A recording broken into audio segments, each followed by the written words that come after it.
आगामी निवडणुकांच्या तोंडावर नाशिकमध्ये काँग्रेसला मोठी खिंडार पडलेली आहे, कारण की काँग्रेसचे जिल्हाध्यक्ष माजी आमदार शिरीष कुमार कोतवाल यांचा भाजप प्रवेश झालेला आहे। मंत्री गिरीश महाजन यांच्या उपस्थितीमध्ये शेकडो समर्थकांनी सुद्धा प्रवेश केल्याची दृश्य आपण पाहतोय।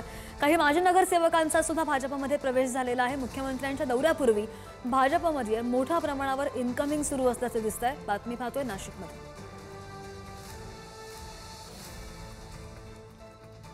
सगळ्यांचे भोवया उंचावल्या की उजव्या विचारसरणीचा मध्ये डाव्या विचारसरणीचा काय आणि मी खऱ्या अर्थाने सांगतो की काँग्रेसमध्ये थोडा नाराज होतो आणि त्या ठिकाणून खतपाणी मिळालं आणि मी भाजपामध्ये येण्याचा निर्णय घेतला। याला कारण या देशाचं कणखर नेतृत्व सन्माननीय नरेंद्रभाई मोदी, या राज्याचे दमदार मुख्यमंत्री देवाभाऊ फडणवीस आणि गिरीश भाऊ महाजन यांच्या नेतृत्वाखाली विश्वास ठेवून मी या ठिकाणी प्रवेश करतोय।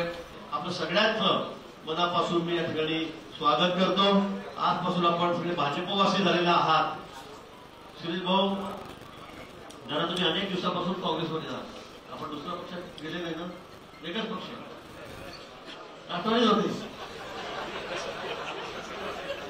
आणि शरद पवार साहेबांकडे होते, काँग्रेसकडे आले पण शिवसेनेत पण आता हा प्रवेश तुमचा शेवटचा। आता कुठे प्रवेश करायचा?